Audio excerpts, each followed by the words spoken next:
ଖୋର୍ଦ୍ଧା ଜିଲ୍ଲା ଟାଙ୍ଗୀରେ ଜରିପଡ଼ା ଗ୍ରାମ ପଞ୍ଚାୟତ ଦାଣ୍ଡସାହିର ଏକ ପୋଖରୀ କୂଳରୁ ଉଦ୍ଧାର ହୋଇଛି ଏକ ଗରୁଡ଼ ପକ୍ଷୀ ଶାବକ।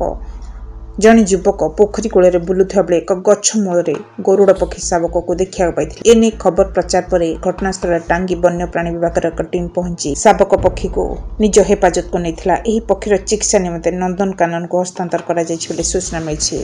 ଏରାକାପୁର ବାଲୁଙ୍ଗେଶ୍ୱର ମୋବାଇଲ ଟିଭି।